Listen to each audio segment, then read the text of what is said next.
Good morning everyone. आज एक नया चैप्टर हम स्टार्ट करेंगे, सेटिंग अरेंजमेंट, व्यवस्थित क्रम। जब किन्हीं व्यक्तियों को बिठाने की एक व्यवस्था रहे किसी पंक्ति अनुसार, किसी गोलाकार घेरे में, या फिर आमने सामने की स्थिति में कोई व्यक्ति बैठे हों या व्यवस्थित हों, तो इस तरह के जो व्यवस्थित वाले प्रश्न हैं वो हम आज इस चैप्टर में करेंगे, व्यवस्थित क्रम, सिटिंग अरेंजमेंट में। व्यवस्थित क्रम के जो क्वेश्चन पूछे जाते हैं ये मुख्यतः तीन तरह के प्रश्न पूछे जाते हैं हमसे। एक प्रश्न हमारा होता है इसके अंदर, जब कुछ व्यक्ति गोला बना करके अगर बैठे हुए हैं तो उन पर अरेंजमेंट हमें दिया जाता है। इसके अलावा होता है किसी एक पंक्ति में अगर कुछ व्यक्ति व्यवस्थित करने हैं तो उस पर भी हमारे प्रश्न होते हैं। या फिर इसके अलावा हम अरेंजमेंट के प्रश्न देखते हैं जब दो पंक्तियों में आमने सामने फेस किए हुए कुछ व्यक्तियों को हमें व्यवस्थित करना हो। तो सिटिंग अरेंजमेंट में तीन तरह के प्रश्न हैं। किसी भी तरह के प्रश्न का अरेंजमेंट यदि हमें बनाना है तो अरेंजमेंट बनाने के लिए जिस तरह की लाइनें प्रश्न में दी जाती हैं उन लाइनों को पहले तो सही तरीके से समझना आना चाहिए कि अरेंजमेंट का कोई भी क्वेश्चन अगर आप करेंगे तो आपके कुछ गिनती की फिक्स लाइनें होती हैं 5। केवल उन्हीं लाइनों को पहले नंबर पे, पांचवें नंबर पे, तीसरे या दूसरे नंबर पे बदलते हुए कोई भी प्रश्न बनता है। तो अरेंजमेंट के लिए जितनी भी तरह की लाइनें होती है उन सबको एक बार हम समझ लेते हैं, क्योंकि फिर उससे बाहर कोई लाइन होगी नहीं तो हमसे गलतियां होगी नहीं। दूसरा क्या होता है, जब हम सेटिंग अरेंजमेंट की कोई लाइनें पढ़ते हैं तो किन्हीं लाइनों को सबसे पहले पढ़ना चाहिए, चाहे वो पांचवें नंबर पे दी गई हो प्रश्न में, और कोई लाइनें ऐसी होती है जो हमें स्किप करनी होती है, यानी कि अगर आप उन्हें शुरुआत में बना दें तो आप उस प्रश्न के अंदर उलझ सकते हैं। तो प्रश्न की जो लाइनें हैं उन्हें किस प्रकार से बनाना है, कौन से नंबर पे बनाना है, ये बहुत महत्वपूर्ण चीज है। सबसे पहले हम इसको समझेंगे। हम तो सबसे पहले इसको समझने के लिए हम सिटिंग अरेंजमेंट की जितनी भी तरह की लाइनें हैं जिनसे प्रश्न बनते हैं उन पर हम चलते हैं इसमें। तो सिटिंग अरेंजमेंट में किसी भी तरह का अरेंजमेंट हो, पंक्ति हो, दो पंक्ति हो, गोलाकार घेरे में हो, आपके पास अरेंजमेंट करते समय ये लाइन जरूर होती है। जैसे यहां पे कहा जी सी के दाएं दूसरा है लेकिन ए के बाएं है। अगर जी सी के दाएं दूसरा है तो ये लाइन तो सबके लिए बड़ी आसान है, कोई भी इसको बना सकता है कि अगर सी के दाएं दूसरा हमें बनाना है तो बड़ी आसानी से आप बनाएंगे कि सी हमने बनाया, ठीक है, और सी के अगर दाएं बना रहे हैं तो सी का दायां होगा इधर की तरफ। इसे मैं पंक्ति के अनुसार बना रहा हूं, और पंक्ति वाले प्रश्न रैंकिंग टेस्ट में हमने पढ़ी थी कि उसमें जो व्यक्ति है उसका फेस हमारी खुद की तरह मानते हैं तो उसका दायां बायां भी हमारी तरह होगा। तो सी जो है उसका फेस खुद की तरह मानेंगे अगर, तो सी के दाएं इधर चलेंगे हम, और सी के दाएं हमें चलना है दूसरे नंबर पे जी को रखने के लिए। तो सी के दाएं पहला स्थान, और सी के दाएं ये जो दूसरा स्थान है यहां हमें रख देना है जी को। जी सी के दाएं दूसरा है। ये जी सी के तो है दाएं दूसरा, लेकिन ये किसके बाईं तरफ है, ए के बाईं तरफ है। अगर ये ए के बाएं है तो ए आपका यहां बनेगा, तो जी की स्थिति सी के तो दाएं दूसरी हो जाएगी, लेकिन ए के किधर हो जाएगी, बाईं तरफ। इस तरह से अगर दो व्यक्तियों को दाएं बाएं बता के अगर तीसरे व्यक्ति को बताते समय बीच में लेकिन शब्द का प्रयोग हो तो ये लेकिन जो शब्द है ये हमेशा ध्यान रखें ये प्रयोग होता है पहले व्यक्ति के लिए। हमेशा अगर लेकिन शब्द का प्रयोग है तो आप इसे पहले व्यक्ति के लिए मानेंगे। इसके बाद अब आपके पास ऐसा कोई शब्द पढ़ लेते हैं जो पहले व्यक्ति नहीं दूसरे व्यक्ति को प्रेजेंट करेगा, तब उसके लिए भी एक लाइन। अब आप स्क्रीन पर एक लाइन देख रहे हैं जिसमें कहता है जी सी के दाएं दूसरा पहले की तरह, ए के बाएं है पहले की तरह, मगर यहां लेकिन की जगह शब्द आ चुका है जो कि। अब ये चीज हमेशा ध्यान रखें, अगर कभी भी जो कि शब्द अगर कहा जाता है तो जो कि जो शब्द है वो हमेशा दूसरे नंबर के व्यक्ति को प्रदर्शित करता है। कभी भी जो कि जिसे शब्द आ जाए, इंग्लिश में इसको कहते हैं विच इज या हु इज। अगर जो या जिसे शब्द कभी भी आ जाए रीजनिंग के अंदर, चाहे पजल में, दिशा में, रैंकिंग में, सिटिंग में, कहीं पर भी, ब्लड रिलेशन कहीं पर भी, तो ये हमेशा सेकंड नंबर के व्यक्ति को प्रेजेंट करेगा। जैसे कह सकता है ए बी के दक्षिण में है जो सी के पश्चिम में है, जो कहा ना अगर, तो सेकंड नंबर के लिए है। कल हमने पढ़ा था, पिछली क्लास में हमने पढ़ा था कि ए बी से बड़ा है जो सी से छोटा है। अगर जो सी से छोटा कह दिया तो फिर सेकंड नंबर बी के लिए होगा। जो या जिसे हो हमेशा सेकंड नंबर के लिए होता है। अगर मैं आपसे एड्रेस बताते समय दो स्थानों के बारे में ये कहूं कि बिड़ला मंदिर के पास में राजस्थान यूनिवर्सिटी है जो जर्नलिज्म का कोर्स कराती है, तो यहां पे मैंने जो दो नाम लिए, बिड़ला मंदिर, उसके पास राजस्थान यूनिवर्सिटी है जो जर्नलिज्म का कोर्स कराती है, तो जो का मतलब मैंने कहा राजस्थान यूनिवर्सिटी के लिए। तो जो या जिसे शब्द हमेशा ध्यान रखें सेकंड नंबर के व्यक्ति के लिए होते हैं, और जो या जिसे को छोड़ दें तो फिर चाहे लेकिन क्या, किंतु क्या, परंतु क्या, और तथा, जबकि जो भी शब्द आ जाए ना वो सब पहले के लिए होता है। तो देखो इसको कैसे बनाते हैं अपन। ये लाइन तो बनाना किसी के लिए मुश्किल है ही नहीं। जी सी के दाएं दूसरा है, ये लो सी बनाया। सी के दाईं तरफ दूसरे नंबर पे हमने किसको बना दिया, जी को। मगर इस बार ध्यान रखना कि यहां जो शब्द है ना ये आपके है जो, और ये जो शब्द अगर आपके हैं तो ये हमेशा होता है सेकंड नंबर के व्यक्ति के लिए। ये है सी के लिए। अब अगर ये सी के लिए है तो आप जो की जगह सी रखेंगे और पढ़ेंगे कि सी है ए के बाईं तरफ, और अगर सी ए के बाएं है तो ए आपका यहां बनेगा, तभी ए के बाईं तरफ कौन प्रेजेंट हो जाएगा, सी। पहले हमने ए के बाएं किसको प्रेजेंट किया था, जी को, तब शब्द कौन सा था, लेकिन था। तो ये शब्दों का बहुत फर्क होता है, क्योंकि रीजनिंग को मैं परिभाषा के तौर पे, पूरी रीजनिंग को अगर एक लाइन में मुझे प्रदर्शित करना होता है तो मेरे अनुसार रीजनिंग की जो परिभाषा है वो है रीजनिंग लाइनों और शब्दों का खेल मात्र है। कि यहां पर लाइन और शब्द का सही अर्थ अगर आप समझते हुए डायग्राम बनाते हैं या फिर कथनों को समझते हैं तो रीजनिंग बड़ी आसान है। लाइनों और शब्दों का खेल मात्र है। It's a words of reasoning. Reasoning is a game of words and lines. चलो ये चीज अब आप क्लियर कर लो कि जो शब्द हमेशा जो होगा वो होगा सेकंड नंबर के लिए, और जो शब्द को छोड़ करके अन्य कोई भी अगर शब्द आएंगे, चाहे वो शब्द आपके पास में लेकिन हो, या फिर किंतु हो, या परंतु हो, या और हो, तथा हो, जबकि हो, या और भी कोई शब्द आपको याद आ जाए, तो जो या जिसे को छोड़कर अन्य कोई भी शब्द अगर दो व्यक्तियों के बाद तीसरे व्यक्ति की जानकारी दे तो हमेशा वो कहलाता है फर्स्ट के लिए, और सेकंड के लिए एक ही शब्द है, जो और जिसे वाला। बस ये चीज क्लियर करके आप चलेंगे और अरेंजमेंट को सही तरीके से बनाएंगे। अब आपके पास अन्य जो दो लाइन में बताने वाला हूं आगे की, वो भी बहुत इंपॉर्टेंट है। एच एल और एम के बीच में है, एच एल और एम के बीच में है अगर, तो एच बीच में आपको चाहिए एल के और एम के, तो ऐसे भी आप बना सकते हैं, फर्स्ट तरीका। मगर सही तब भी होगा अगर आप एच एल और एम के बीच में ऐसे बना दें। दोनों ही तरीके से आपका एच जो है वो बीच में कहलाएगा एल और एम के। तो ये लाइन ऐसी लाइन है जो आप प्रश्न के अगर शुरुआत में दे दें तो आपको ये लाइन स्किप करनी होती है। ये लाइन शुरुआत में नहीं बनानी है। आप किसी एक तरीके से बना के अगर डायग्राम बनाना स्टार्ट कर भी देते हैं तो आगे आपको उलझन होना तय है, क्योंकि दोनों में से कोई एक तरीके से आप बनाएंगे वो सही भी निकल सकता है, गलत भी निकल सकता है वो।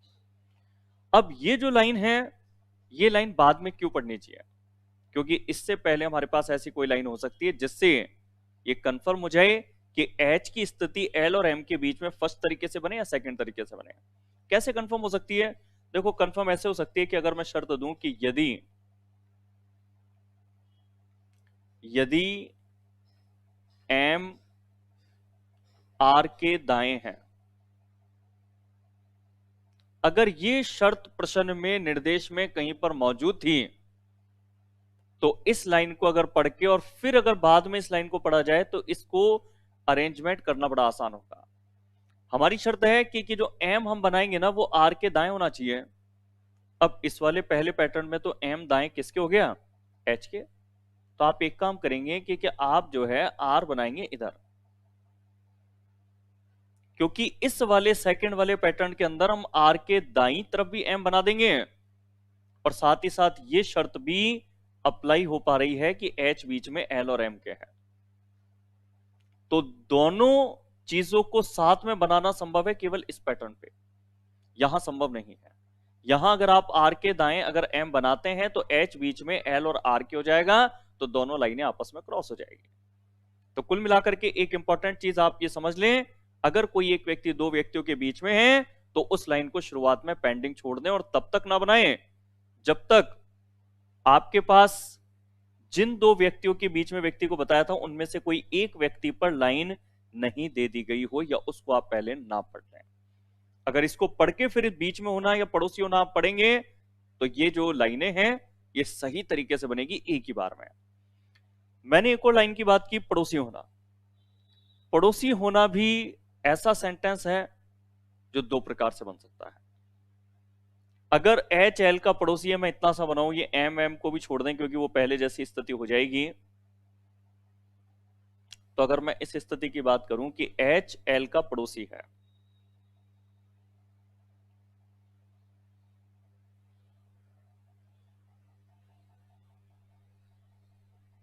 अगर मैं ये बनाता हूं कि एच एल का पड़ोसी है, तो देखो एल का जो पड़ोसी है तो एल का पड़ोसी आप इधर भी रख सकते हैं, दाईं तरफ भी, और एल का जो पड़ोसी एच है वो आप ऐसे भी रख सकते हैं। यहां पे भी दो तरीके से आपका डायग्राम बन जाता है जब पड़ोसी होने की बात की जाती है। यहां पर भी वही पहले की तरह एक लाइन अगर शर्त में दी गई हो कि यदि एल आर के बाएं हैं, तो एल यदि आर के बाएं चाहिए तो वो केवल इसमें संभव है बनाना, फिर यहां संभव नहीं होगा। एल आर के बाएं हैं ये भी बन जाएगा, और एल जो है एच का पड़ोसी है ये भी बन जाएगा। तो पड़ोसी होना या फिर बीच में होना अगर लाइन प्रश्न के निर्देश में शुरुआत में हो तो इसको आप पेंडिंग छोड़ेंगे, और इसे तब तक नहीं बनाएंगे जब तक आप इनमें से किसी एक व्यक्ति को किसी अन्य लाइन के द्वारा दाएं बाएं के रूप में कंफर्म नहीं कर लेते आप। ठीक है, और बात रही इसकी कि अगर जैसे दो व्यक्तियों का पड़ोसी है तो कैसे बनेगा, तो ये भी आसान है। देखो एच अगर एल और एम का पड़ोसी है तो ऐसे बनेगा। ये एक ही व्यक्ति दो व्यक्तियों का पड़ोसी होता है, दोनों को अगल बगल में कहीं पर भी रख दीजिए, चाहे ऐसे रख दीजिए चाहे ऐसे रख दीजिए। कुल मिला के दो तरीके से बन सकता है। तो कंफर्म नहीं होने पर अन्य किसी लाइन को पढ़कर हम यहां पर दोनों में से क्या कंफर्म बने वो हम दूसरी लाइन को पढ़ करके ही निश्चित कर सकते हैं। ठीक है, इसके बाद में अब एक और चीज जो इंपॉर्टेंट हमें पढ़नी होगी, अरेंजमेंट करते समय एक दिक्कत स्टूडेंटों को और आती है कि लाइनों को तो समझ लिया, मगर कई बार हमारे पास में जो लाइनें हैं वो नहीं जुड़ रही होती हैं। कि ठीक है, कुछ व्यक्ति तो जुड़ गए कि ए के बाईं तरफ ई है, डी के दाएं दूसरा ई है, जबकि डी के बाईं तरफ दूसरा एफ है, यानी आपस में बने हुए व्यक्ति के ही दाएं बाएं दूसरों को बताया गया तो वो जुड़ते जाते हैं वो। मगर कई बार आपके पास ये होता है कि लाइन में अब अगर सी बी के बाएं तीसरा है तो बी तो खुद ही अभी यहां पे नहीं है, तो आप क्या करेंगे, एक एक जगह चेक करेंगे। आप कैसे, आप बी को एक एक जगह ऐसे चेक करेंगे कि क्या यहां बी को रख दें तो सही होगा, चाहे बी को यहां रख दें तो सही होगा, या बी को यहां रखते हैं। आप टारगेट लेंगे बी को कहां पे रखें जिससे कि ये शर्त पूरी हो जाए। अब बी को ऐसी जगह हम रख दें जहां से ये शर्त पूरी हो जाए कि सी बी के बाएं तीसरा है। देखो अगर आप बी को यहां रखते हैं तो बी को अगर आप यहां रखते हैं तो बी के बाईं तरफ 1, 2 और 3 नंबर पे आप सी को नहीं रख पाएंगे। अगर आप बी को सेकंड नंबर पे रख दें, अगर तो बी को अगर सेकंड पर आप रख दें तो बाईं तरफ 1, 2 और 3 आप यहां पर भी सी को नहीं रख पाएंगे। अब है कि बी को आप थर्ड नंबर पे रख दें क्योंकि इसके अलावा और कोई चॉइस भी आपके पास नहीं है। अब तो बी को अगर आप थर्ड पे रख करके फिर बाएं चलते हैं ना, अगर 1 2 3, तो सी को रखना संभव है। तो जब हमारे पास में दोनों ही नए नाम हैं और ऊपर सारी शर्तों का इस्तेमाल हम कर चुके हैं, तो फिर जो बचे हुए स्थान होते हैं ना हमारे पास में, उनमें हमें गौर करना होता है कि कहां पर उन दोनों को हम रखें जिससे कि वो सही स्थिति प्रेजेंट हो, क्योंकि जहां भी आप रखेंगे बाकी सब जगह पर इस शर्त को आप पूरा नहीं कर पाएंगे। किसी बी के बाएं तीसरा है, आपने रखने की कोशिश इन दो जगह पे की जो खाली थी, मगर वहां से हमें जो शर्त थी वो पूरी होती हुई नजर नहीं आ रही थी। तो बचे हुए स्थानों में सही स्थान खोजना ये एक जरूरी चीज होती है, जो कि आप अभ्यास करेंगे तो आपको पता लगेगा कि थोड़ी सी टफ भी होती है, मगर जब लगातार प्रश्न आप हल करते जाएंगे तो ये चीजें सारी आपको कॉमन लगने लगेगी। आपको सिटिंग अरेंजमेंट चैप्टर चाहते तो हम स्टार्टिंग से सीधे सीधे पढ़ना स्टार्ट कर सकते थे, सभी लाइनें ये सारी की सारी हमें मिलती, मगर इन सभी लाइनों को हमने एक एक करके बारीकी से समझ लिया और सीक्वेंस भी समझ लिया। सीक्वेंस क्या होगा? सीक्वेंस में आप हमेशा इस बात का ध्यान रखें कि सबसे पहले दी गई पांचों लाइनों में आप वो लाइन सबसे पहले पढ़ेंगे जिसमें कोई व्यक्ति किसी दूसरे व्यक्ति के दाएं बाएं बताया गया हो। जैसे ये जो लाइनें हैं ये आपको सबसे पहले अरेंज करनी है, चाहे ये लाइन निर्देश में तीसरे नंबर पे हो या लास्ट पे हो। जिस लाइन में व्यक्ति को किसी दूसरे व्यक्ति के दाएं बाएं बताया गया है वो लाइनें आप शुरुआत में बनाएंगे। जैसे इस लाइन को आप सबसे पहले बना सकते हैं। इसके अलावा आप इस लाइन को भी, क्योंकि इसमें भी एक व्यक्ति दूसरे व्यक्ति के दाएं बाएं हैं, ये लाइनें आप बनाएंगे सबसे पहले, चाहे ये निर्देश में सबसे पहले लिखी हो या नहीं लिखी हो। लास्ट में जो लाइनें आपको बनानी है वो है ये वाली लाइन। जब कोई व्यक्ति किन्हीं दो व्यक्तियों के बीच में हो या फिर किसी दूसरे व्यक्ति का पड़ोसी हो, ये लाइनें शुरुआत में अगर निर्देश में दी गई हो तो आपको स्किप करनी है, पेंडिंग छोड़नी है और तब तक नहीं बनानी है जब तक इन व्यक्तियों में से कोई एक व्यक्ति नहीं बन जाता है।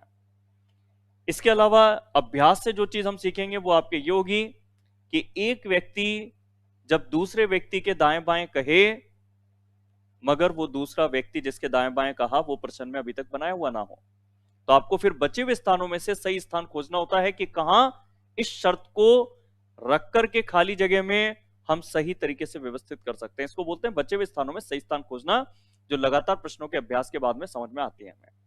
अब आते हैं वन अभ्यास पे। सबसे पहले हम इसमें प्रश्न कर रहे हैं पंक्ति वाले प्रश्न।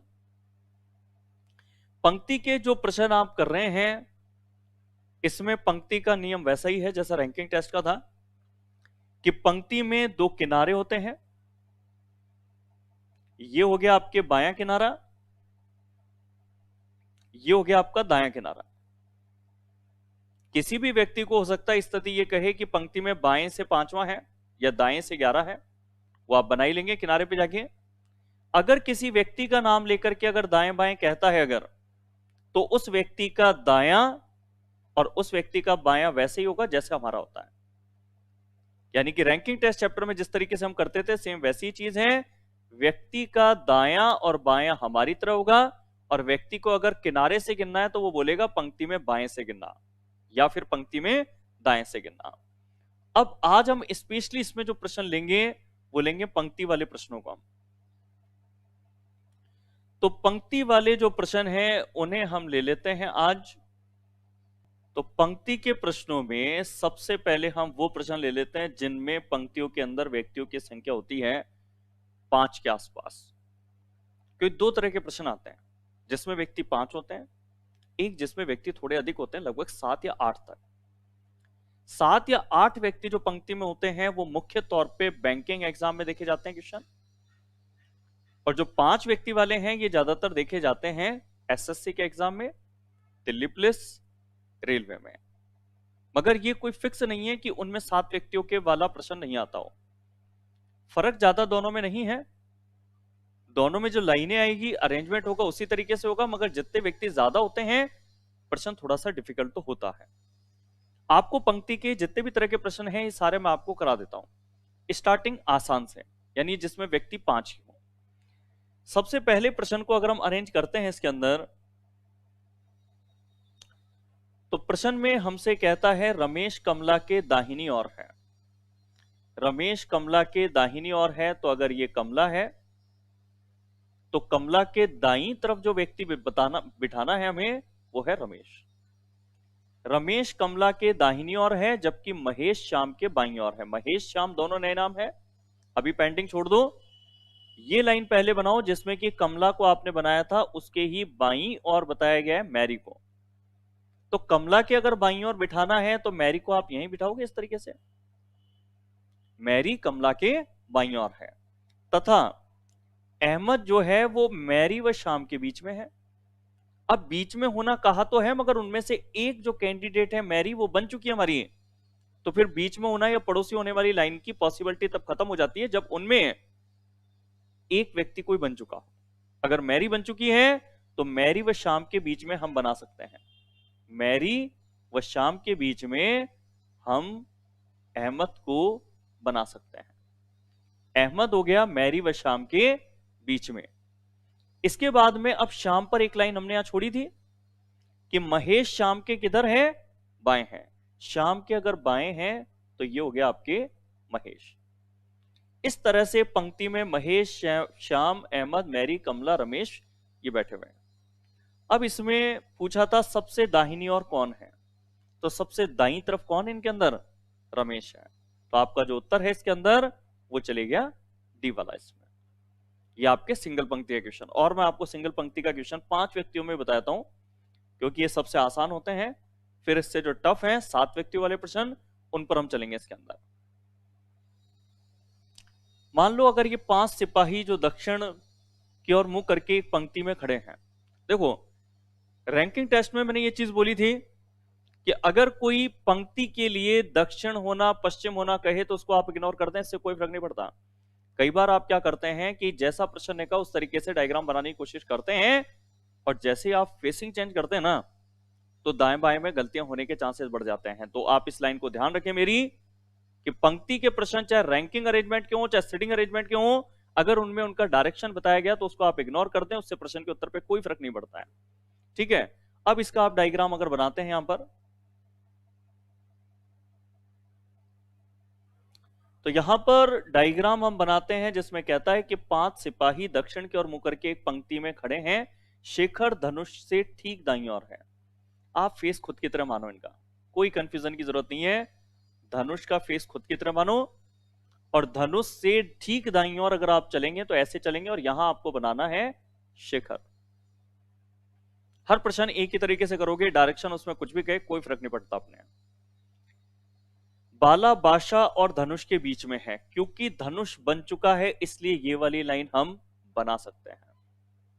और बाला की स्थिति बादशाह और धनुष के बीच में है, तो ये बादशाह और धनुष के बीच में ये हमने बना दिया बाला। इसके बाद लाइन है डेविड पंक्ति के अंतिम दाएं छोर पर होगा। पंक्ति में जो अंतिम है ना दायां, वो इसमें है डेविड। तो ये जो 5 सिपाही हमने बनाए हैं, इन 5 सिपाहियों में पूछता है पंक्ति के बीच में कौन बैठा है। तो पंक्ति के बीच में बताओ कौन बैठा है, धनुष। तो यहां पर जो आंसर है वो हम टिक करेंगे डी वाले को। चलो अब आसान प्रश्न तो बहुत हो गए, अब 7 व्यक्तियों वाले प्रश्न हम लेंगे, मगर उससे पहले एक प्रश्न और मैं आपको इस तरह का करा देता हूं 5 व्यक्तियों का, जिससे कि अगर किसी को कोई कंफ्यूजन रह गया होगा तो वो भी क्लियर हो जाएगा। चलो तो अब आपके एक प्रश्न और 5-6 व्यक्तियों पर ले लेते हैं इसमें अपन।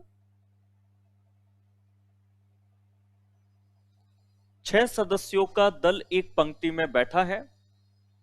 आर की स्थिति एस के बाईं ओर है, एस के बाईं ओर है, ये लो एस, एस के बाईं ओर आर की स्थिति ऐसे बनाएंगे। आर की स्थिति एस के तो है बाईं ओर, और क्यू के दाईं ओर है। और शब्द हमेशा होता है पहले के लिए। फिर ये सेकंड के लिए कौन सा शब्द पढ़ा था अभी हमने, जो या जिसे। केवल यही शब्द सेकंड के लिए होते हैं, बाकी जितने भी शब्द हैं वो फर्स्ट के लिए।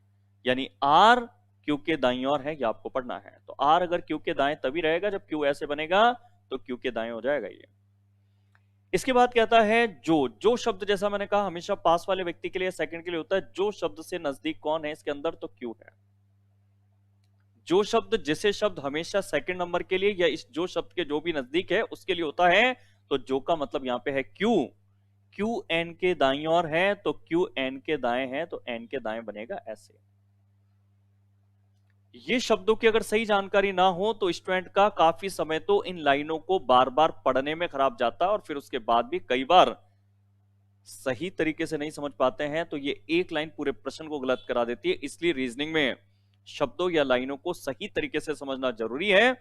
इसीलिए स्टार्टिंग में मैंने सबसे पहले ये जो, लेकिन, बीच में होना, पड़ोसी होना, बचे हुए स्थानों में सही स्थान खोजना, जितनी भी चीजें थी वो आपके एक एक करके पॉइंट टू पॉइंट क्लियर करिए मैंने आपके।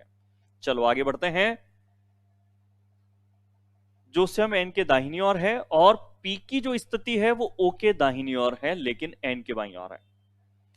पी नया, ओ नया, मगर एन तो पुराना है। इस पी की स्थिति क्या है? ओ के तो दाईं ओर है तथा एन के बाईं ओर है। पी की स्थिति अगर एन के बाईं ओर है तो एन ये था, एन के बाईं ओर पी की स्थिति हो गई।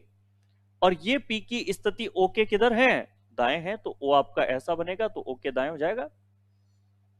अब पूछा गया कौन से सदस्य ठीक बीचों बीच बैठे हैं। अगर कौन से सदस्य ठीक बीचों बीच बैठे हैं अगर आपको ये निकालना है तो देखो बीचों बीच जो सदस्य बैठे हैं उन्हें मैं इंडिकेट कर देता हूं ये, क्योंकि दो दो सदस्य ऑप्शन में लिखे हुए हैं और दो दो सदस्य अगर ऑप्शन में लिखे हुए हैं और यहां अगर हमें चुनना है तो यहां पर दोनों जो मध्य के व्यक्ति हैं वो हैं एन और क्यू। तो एन और क्यू अपने को ऑप्शन में मिल जाता है किसके अंदर? बी के अंदर। चलो अब इसके अंदर प्रश्न लेते हैं जो प्रश्न एसएससी, रेलवे, दिल्ली पुलिस या फिर स्पेशली कहें तो बैंकिंग, एलआईसी के जो एग्जाम हैं उनमें मुख्य तौर पे पूछे जाते हैं। जब व्यक्तियों की संख्या 5-6 से बढ़कर के 7 या 8 तक जाए, या मुख्यतः मैं कहूं तो 7 व्यक्ति एग्जाम में पूछे जाते हैं। 7 व्यक्तियों का जब अरेंजमेंट करना होता है तो मैंने देखा थोड़ा स्टूडेंट को दिक्कत आती है। 7 व्यक्तियों का एक अरेंजमेंट आपके सामने में लेता हूं, ये वाला।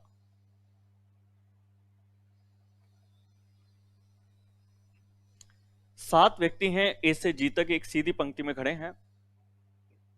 इनको जमाने के लिए हमारे पास में 4 लाइनें हैं। 4 लाइनों को पढ़ करके इनका अरेंजमेंट हम करते हैं। यहां पर सबसे पहले इसमें डी जी के दाईं ओर है। अगर डी जी के दाईं ओर है तो जी को आपने बनाया इस तरीके से अगर, और जी के दाईं ओर अगर डी है तो आप ऐसे बनाएंगे। ये डी की स्थिति जी के कहां बन गई? दाईं ओर। डी जी के दाईं ओर है मगर अगली लाइन में तीनों ही नाम नए भी हैं और बीच में होना भी है, तो फिर इस लाइन को पेंडिंग तो छोड़ना पड़ेगा। इस लाइन में डी जो बना हुआ व्यक्ति है उस पर ही बीच में होना कहा है, और बीच में होना कहा हो जिसपे कि एक व्यक्ति बन चुका हो तो उस लाइन की पॉसिबिलिटी खत्म हो जाती है।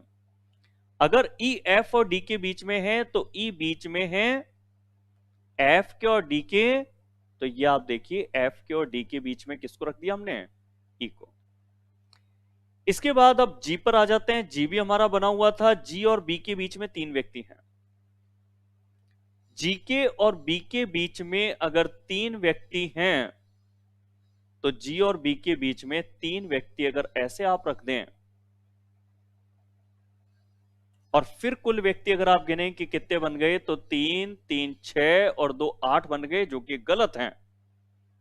क्यों गलत हैं? क्योंकि व्यक्ति टोटल कितने हैं पंक्ति में? 7।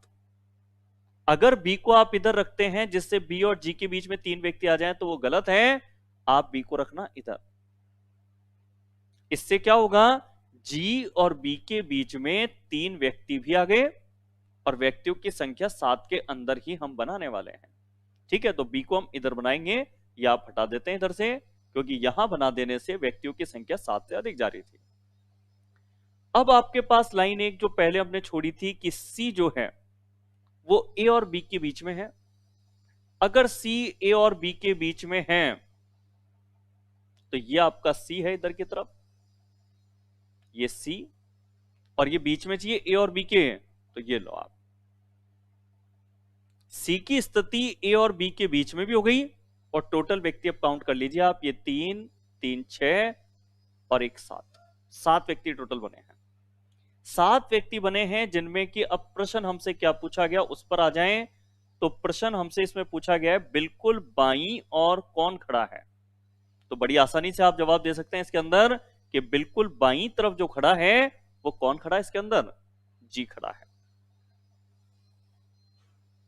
एक और 7 व्यक्तियों वाला प्रश्न अरेंज करते हैं, और अब अरेंज करने के बाद में एक प्रश्न मैं आपको भी करने के लिए देने वाला हूं। एक बार एक और क्वेश्चन मैं प्रैक्टिस करा दूं, फिर उसके बाद जो क्वेश्चन होगा वो मैं आपको करने के लिए दूंगा मैं। चलो, तो यहां पर हम डायग्राम बनाते हैं। 7 मित्र बताए गए थे हमें ए से जी तक के। उत्तर की ओर मुंह करके एक सीधी रेखा में बैठे, इससे हमारे फर्क नहीं पड़ता। हालांकि उत्तर की तरफ हो, दक्षिण की तरफ हो, पूरब हो, पश्चिम हो, इससे हमें फर्क नहीं पड़ता है। हम डायग्राम तब भी खुद की ही तरफ फेस बनाएंगे, चाहे डायरेक्शन कुछ भी कहे वो। डी एफ के दाएं तीसरा, ये इंपॉर्टेंट चीज हमारे लिए कि अगर एफ के दाएं तीसरा है तो ये एफ है, और एफ के यदि दाईं तरफ चलना है तो फिर 1 2 और 3 नंबर पे हमने किसको बना दिया, डी को। डी एफ के दाएं तीसरा है। सी जी के बाएं को दूसरा है। ये लाइन में दोनों ही व्यक्ति नए हैं, इसको भी आप पेंडिंग छोड़ दो। मगर डी आपका बना हुआ था, उस पर अगर लाइन आए तो उसको तो बनाएंगे हम। ई डी के दाएं को दूसरा है, तो डी के दाईं तरफ ऐसे ही चलोगे आप, और डी के दाईं तरफ दूसरे नंबर पे आप चलेंगे तो ये आपका ई हो गया। ई डी के दाएं दूसरा है। अब आपके पास में 2 लाइनें बची, एक तो ये वाली कि बी ए के दाएं बगल में है, और एक लाइन आपने छोड़ी थी सी जी के बाएं को दूसरा है। इनमें सारे नए नाम हैं। तो अब आप उस नियम का प्रयोग करेंगे, बचे हुए स्थानों में सही स्थान खोजना। टोटल व्यक्ति थे 7, 7 व्यक्तियों में आपने 3 और 3 6 बना दिए। तो आपके पास जो जगह बची है वो बची है, या तो आप एक व्यक्ति इधर के कोने पे लें, या फिर एक व्यक्ति आप लें इधर के कोने पे। दोनों में से कोई एक ही जगह आप लेकर के आगे बढ़ेंगे। अब ये जगह आपके पास जो दिख रही है, इस जगह को देख करके अगर आप ये वाली लाइन तय करें कि बी ए के दाएं बगल में है, तो बी अगर ए के दाएं बगल में है तो बी ए के दाएं बगल में आप इन सभी में से केवल इसी जगह पर रख पाएंगे आप। क्योंकि अगर बगल में रखना है तो यहां सब में एक एक जगह है, ए के दाएं बगल में आप रख सकते हो केवल इस जगह पर।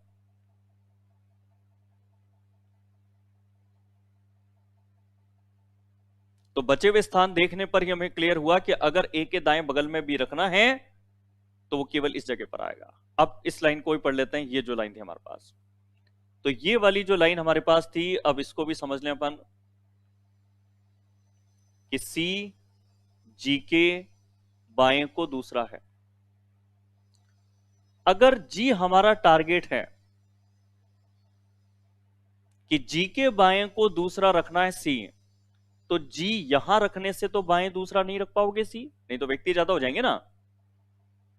अगर जी को यहां रखते हो तो भी बाएं दूसरा नहीं रख सकते, तो फिर फाइनल ये हुआ कि ये जगह आप लो, और तब जी के बाएं दूसरा यहां किसको रख दो, सी को।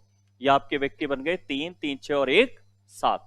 अब 7 व्यक्ति अगर आपके बन चुके हैं, तो 7 व्यक्ति बनने के बाद में अब जो नीचे इस पर प्रश्न है उन्हें हल कर लेते हैं। और कई बार इसमें बहुत बार ऐसा आप देखेंगे कि जब 7-8 व्यक्तियों को अरेंज करना था तो उस पर जो क्वेश्चन पूछे जाते हैं वो भी अधिक होते हैं, एक से अधिक होते हैं, यानी 4-5 तक के प्रश्न होते हैं उसके अंदर। जैसे आपके सामने प्रश्न है बी के दाएं को तीसरे स्थान पर कौन है। तो बड़ा आसान है आपके लिए तय करना कि बी के दाएं को तीसरा कौन है। तो बी जो है इसके दाईं तरफ 1 2 और 3 नंबर पे आपके क्या होगा, ई होगा। तो आपका यहां जो सही उत्तर है वो टिक होगा ई वाला इसमें। इसके बाद में अगले प्रश्न पे आते हैं, ए के बाईं और बगल में कौन है। तो आप यहां देखें, ए के बाईं तरफ बगल में आप चलेंगे तो क्या मिलेगा आपको, एफ। तो यहां पर आपका उत्तर क्या हो गया, एफ। इसके बाद अगले प्रश्न पे चलते हैं। इसके अंदर अपन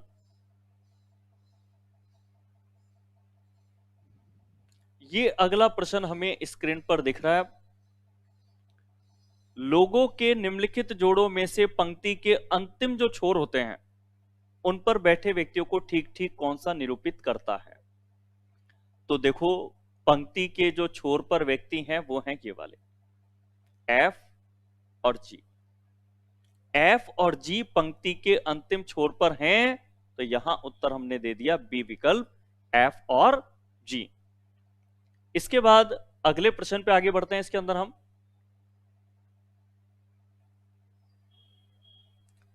तो अगला प्रश्न हमारे पास इसमें आता है, यदि सभी लोगों को बाएं से दाएं अनुसार वर्ण क्रम से बिठाया जाए तो कितने लोगों का स्थान परिवर्तित ही नहीं होगा? देखो, वर्ण क्रम में बिठा करके मैं आपको इसमें बताता हूं।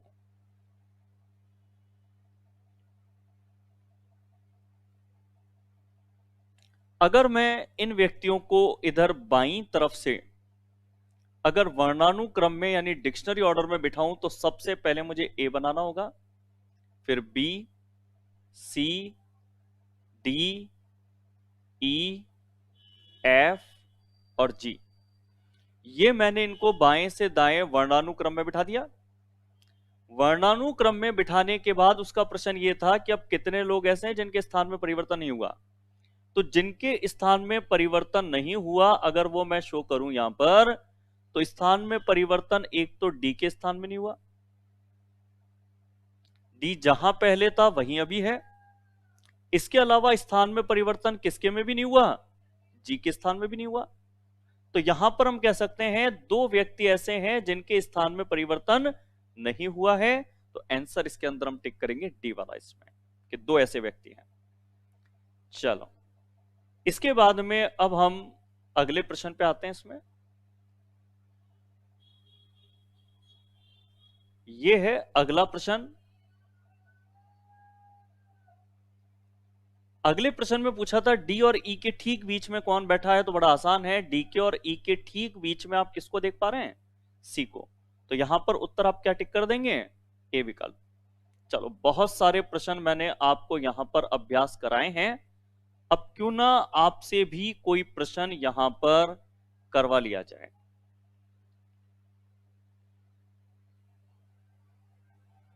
चलो, तो अब अगला प्रश्न आपसे करवा लेते हैं। 6 व्यक्ति हैं जो उत्तर की ओर मुंह करके बैठे हैं।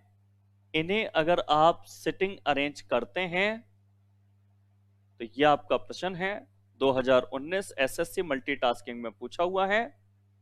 इसका सही उत्तर चारों में से क्या होगा, यह आपको टिक करना है। और यहां शुरुआत के नियम बहुत काम आएंगे कि अगर शुरू की लाइनों में ही अगर मध्य में कोई व्यक्ति बैठे हैं तो उन लाइनों को कैसे क्रम अनुसार पढ़ना होता है, यानी किस क्रम पे पढ़ना होता है, सबसे पहले बाद में, ये सारी चीजें हमने पढ़ी थी। क्योंकि यहां इन चीजों की बहुत जरूरत पड़ेगी कि नियम आपने सही तरीके से पढ़े थे या नहीं पढ़े थे। तो ये क्वेश्चन आप कीजिए और इसका सही उत्तर क्या होगा, ये उत्तर विकल्प में आप मुझे बताएं इसमें।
चलो आंसर मेरे पास काफी तेजी से आ रहे हैं और सेकंड नंबर आंसर अधिकतरों का मैं यहां पर देख पा रहा हूं।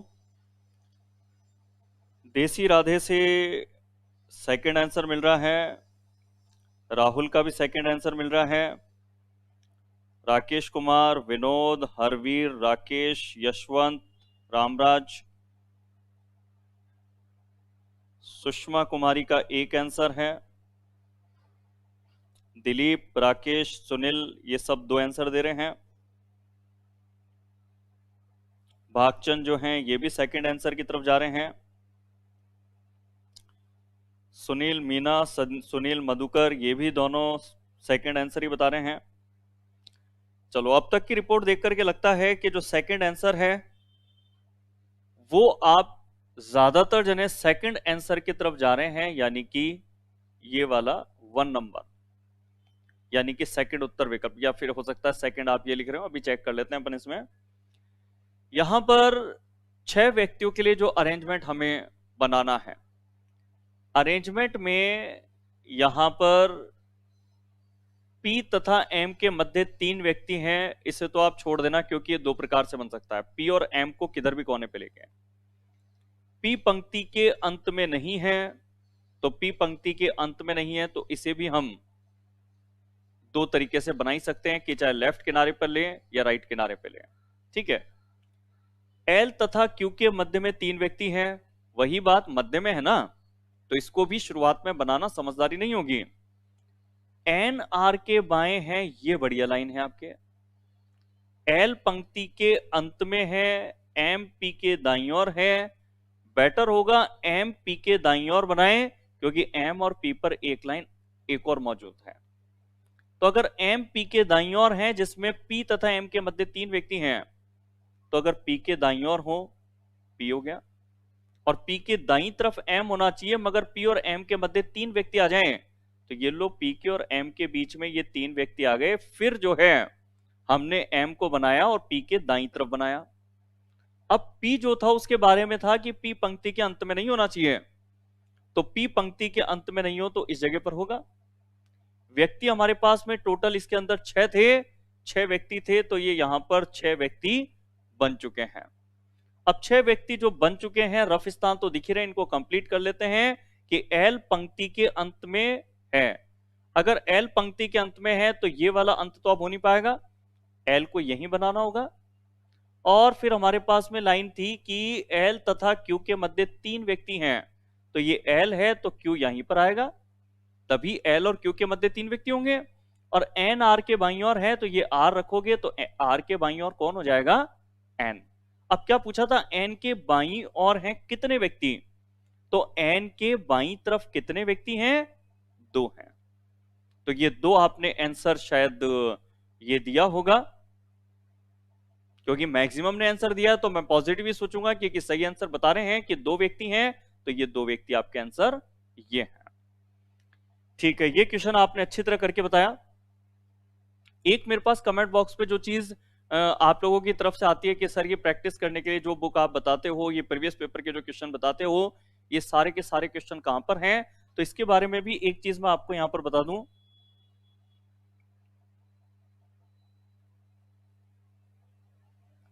कि ये जितना भी मटेरियल है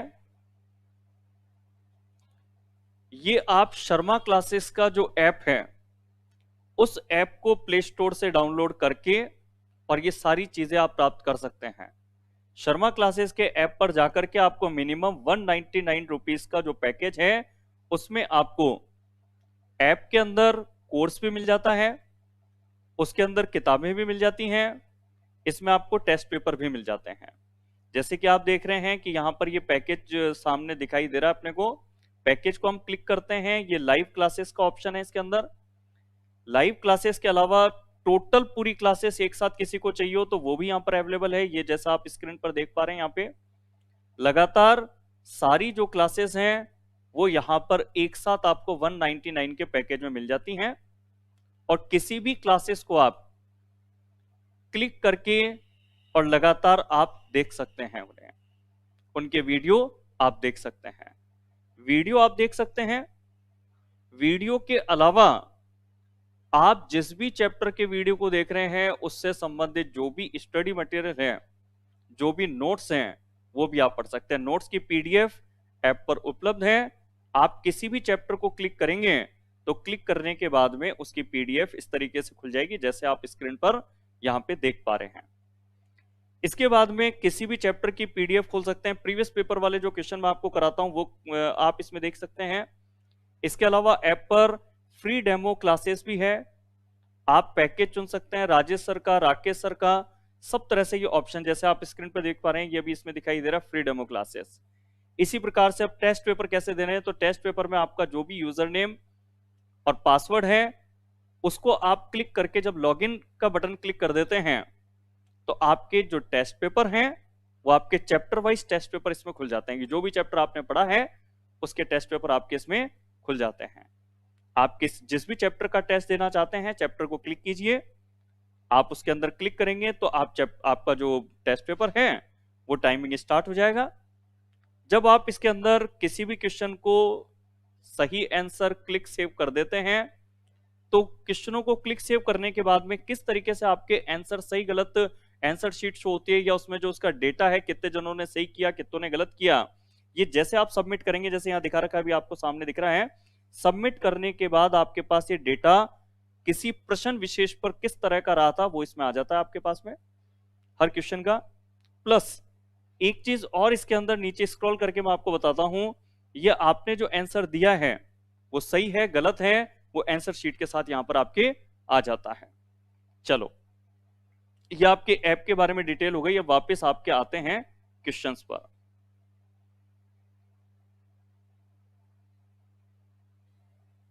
तो अब आपके एक और अगला जो क्वेश्चन है वो मैं आपको यहां पे बताता हूं।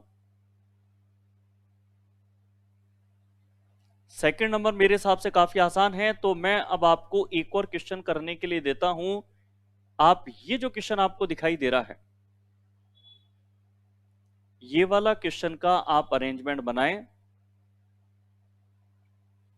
ये जो क्वेश्चन स्क्रीन पर आपको दिखाई दे रहा है इसका जो क्वेश्चन है वो भी मैं स्क्रॉल करके आपको दिखा दूंगा अभी।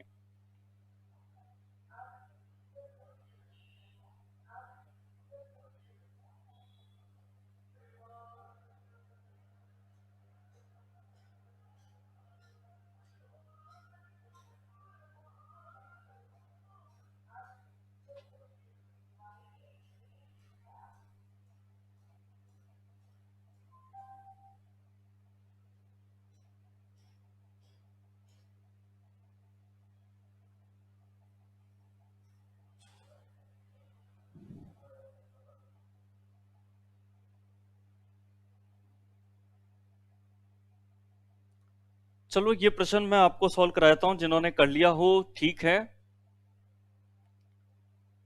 यहां पर जब हम डायग्राम बनाएंगे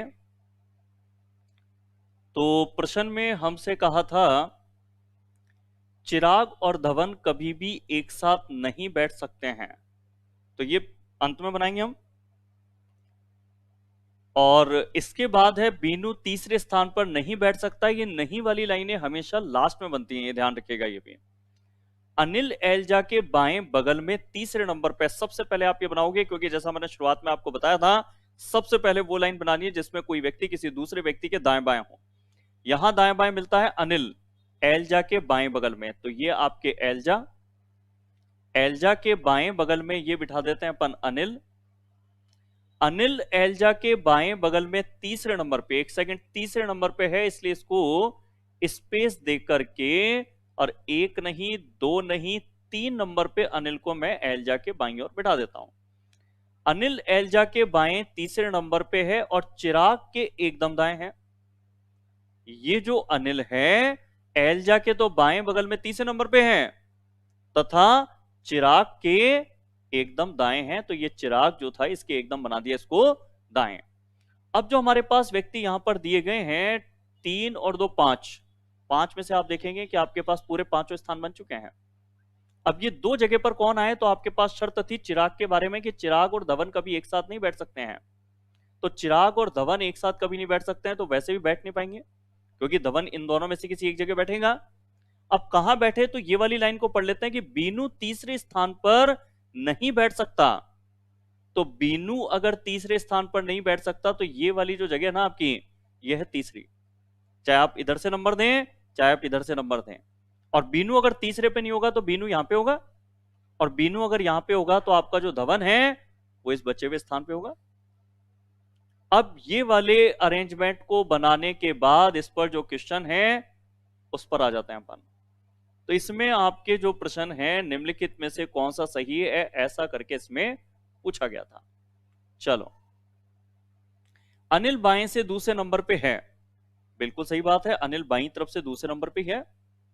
बाकी के गलत हैं कि दाएं से दूसरे पे है, बाएं से पहला है, दाएं कोने पर है, सब गलत है वाले। चलो अगले प्रश्न पे आते हैं। इसके अंदर अपन, ये प्रश्न अच्छा है, घुमा फिरा करके पूछा है कि निम्नलिखित में से किसमें पहला व्यक्ति दूसरे के बिल्कुल बाईं ओर है। बिल्कुल बाईं ओर किसके चाहिए हमें? दूसरे के। बीनू के बाएं एल्जा है क्या? नहीं। बीनू के बाएं धवन है क्या? बिल्कुल है बीनू के बाएं धवन। कि दूसरे नंबर पे जो व्यक्ति है उसके बिल्कुल बाएं में पहला व्यक्ति हो तो बीनू के एकदम बाईं तरफ धवन है। ये डायग्राम में मैच हो गया। बीच में कौन है? बीच में कौन है? धवन है। और क्वेश्चन से अगर इसको देखें, इसमें शायद 4-5 क्वेश्चन एक साथ पूछे गए होंगे इसके अंदर। तो चलो, ये क्वेश्चन इसके अंदर थे, 3 प्रश्नों का सेटअप था, वो तीनों हमने इसमें कर लिया है। चलो आज तो इसके अंदर हम इतना ही करते हैं, बाकी कल डबल पंक्ति वाले जो प्रश्न हैं वो हम स्टार्ट करेंगे कल की क्लास में। ठीक है, तो आज करते हैं इतना ही।